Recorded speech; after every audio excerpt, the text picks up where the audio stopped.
los Andes, la nieblina no solo oculta las cumbres, a veces también esconde a los monstruos. Por más de una década, un hombre cruzó 3 países: Colombia, Perú y Ecuador, dejando a su paso un rastro silencioso de muerte. Su nombre, Pedro Alonso López. Su apodo, el monstruo de los Andes. Su legado, uno de los crímenes seriales más devastadores en la historia de América Latina. Hoy desarchivaremos unos de los recuerdos que muchos preferirían mantener enterrados. Pero la verdad es como las montañas, siempre se revela. Para los años 70 y 80 se encontraba una época marcada por la pobreza, la inestabilidad política y la fragilidad institucional. Los mercados eran improvisados. Las niñas caminaban solas buscando agua, trabajo o comida. La niñez no tenía protección. Ese escenario no solo facilitó la impunidad, la fabricó. Pedro Alonso López nació en 1948, en una familia marcada por la violencia y la pobreza.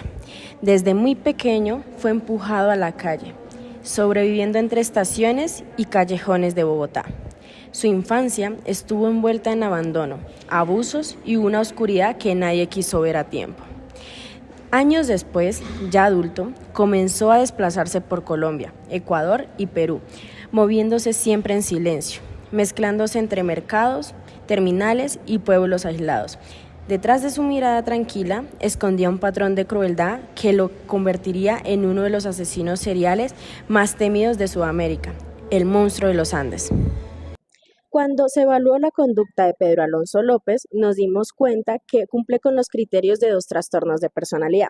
El primero y el que más domina es el trastorno de personalidad antisocial, que según el DSM-5 es una persona agresiva, impulsiva, manipuladora y con ausencia total de empatía o remordimiento. También que siente desprecio hacia los derechos de las personas.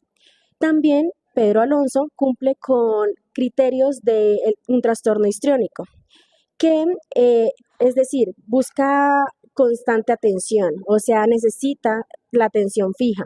También que exagera tanto en los relatos como en los gestos, y eso se puede observar en las entrevistas que él da, ya que él cuenta o exagera estos relatos porque quiere ser una persona temida, quiere que lo perciban con miedo. Recuerden que cuando hablamos de Pedro Alonso no nos referimos solo a un criminal, sino a una persona que le gusta ser percibida como monstruosa y poderosa. Por eso es como si él tuviera, como si el crimen fuera su escenario y él fuera el protagonista. Su historia comienza con un abandono temprano, pobreza extrema, dinámicas familiares disfuncionales. López fue víctima de acoso y explotación. Creció sin modelos afectivos y sin límites. Todo esto constituye a un perfil depredador. Es una mezcla de remordimiento, distorsiones de apego y una violencia internalizada. No solo justificamos, sino explicamos. López no operaba en grandes ciudades, por el contrario, operaba en lugares remotos, pueblos donde no hubiera policía, mercados improvisados o caminos polvorientos. Ahí su sombra se hacía invisible y desde las sombras él simplemente observaba, escuchaba y esperaba. El modus operandi de Pedro Alonso López era extremadamente eficaz. Él buscaba a niñas entre los 8 y 12 años, generalmente que se encontraran solas. Para ganar la confianza de las niñas se hacía pasar por una persona extranjera que necesitaba ayuda. También lo hacía regalándole dulces o objetos. Así era como él iba ganando poco a poco esa confianza de las niñas. Esta supuesta amabilidad era su verdadero anzuelo. Después de que las niñas se sentían seguras, él las llevaba a lugares abandonados y allí realizaba nuevamente el mismo patrón. En el caso de Pedro Alonso López, su firma no solo era como él actuaba, sino como él ejercía el control. Para él era muy importante cuando sus víctimas se sentían vulnerables, porque allí era cuando él sentía el poder. Para él esto ya era algo cotidiano, casi un ritual. Para él era necesario una y otra vez sentir esta misma sensación de sus víctimas. Los hechos seguían una secuencia constante. Primero, la identificación del perfil vulnerable. Luego, el acercamiento afectivo y persuasivo. El aislamiento progresivo en el entorno social, sometimiento físico y psicológico, ocultamiento y desplazamiento del cuerpo. La repetición exacta de esta estructura no evidencia solo práctica, sino una habituación en el estilo personal consolidado. Para hablar quién era realmente Pedro Alonso López, la criminología nos ofrece dos marcos claves. Primero, Lombroso habla de loco moral. Este consiste en que el individuo es incapaz de sentir culpa o empatía. Narra sus actos con una frialdad absoluta. López tiene rasgos con una precisión inquietante. Más adelante, José Ingenieros profundizó en este perfil y lo denominó anormal moral. La persona es más lúcida, organizada y calculadora, pero totalmente desvinculada de la ética y del afecto. López no actúa por impulsos, sino que él actúa por esa estructura interna deshumanizada que describen estas teorías. No hablaremos de cifras, hablaremos de víctimas. La mayoría de estas niñas eran pobres, migrantes, indígenas o pertenecientes a familias vulnerables o fragmentadas. Niñas que caminaban solas, por necesidad, porque la escuela quedaba lejos, porque tenían que trabajar o simplemente porque nadie las cuidaba. Los factores de riesgo nunca fueron su edad, era porque estaban bajo un sistema que nunca las vio. Técnicamente podríamos decir que eran víctimas de la oportunidad, pero la realidad era mucho más profunda. López buscaba un patrón psicológico. Niñas confiadas, vulnerables, solas y abandonadas. Niñas que no levantarían sospechas si en algún momento llegaban a desaparecer. Estos encuentros nunca fueron una casualidad, siempre fueron calculados. La movilidad fronteriza, la falta de sistemas de registro y la precariedad policial le permitieron a López durante años actuar.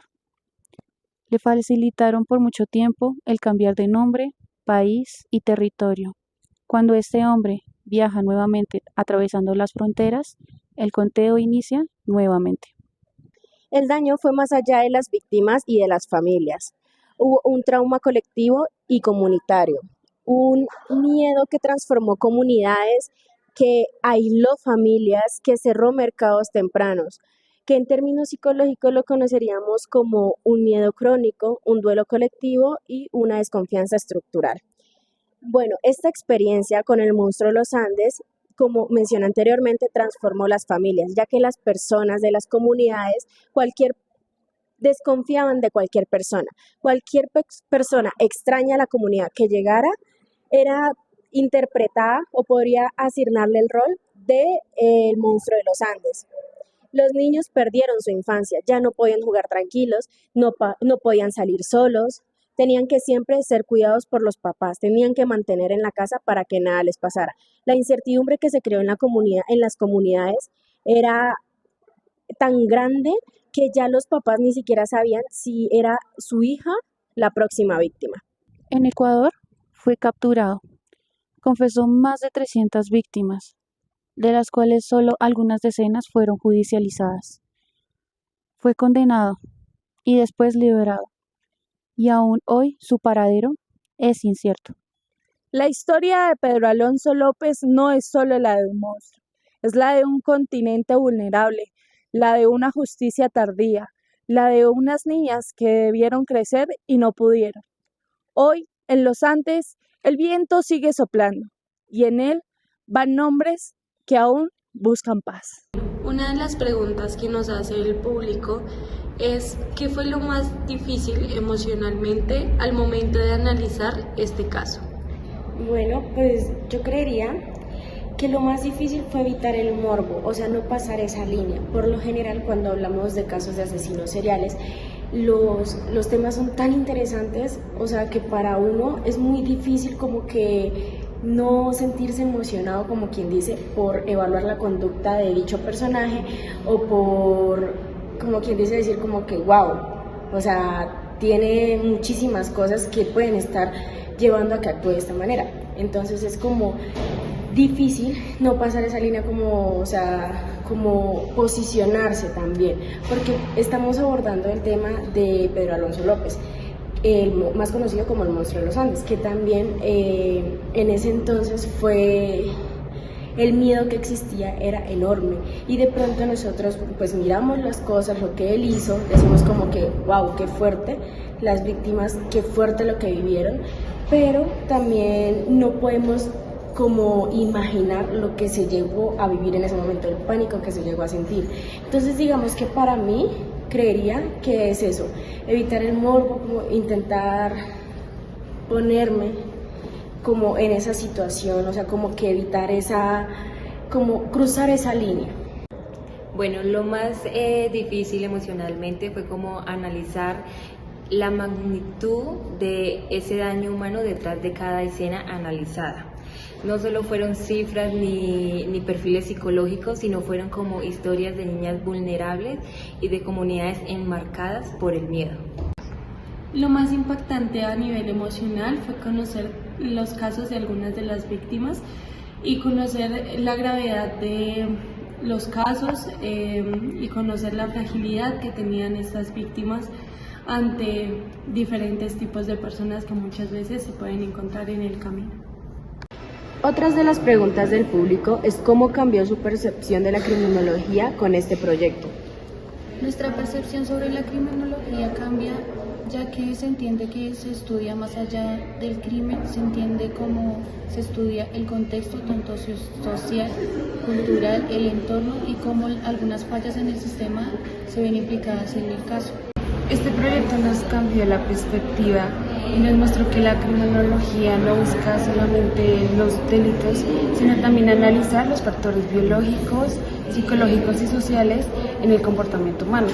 También comprendimos que el crimen es algo muy complejo, pero la criminología está acompañada de algo crítico, individual, integral para el individuo y así no solamente ver el acto delictivo.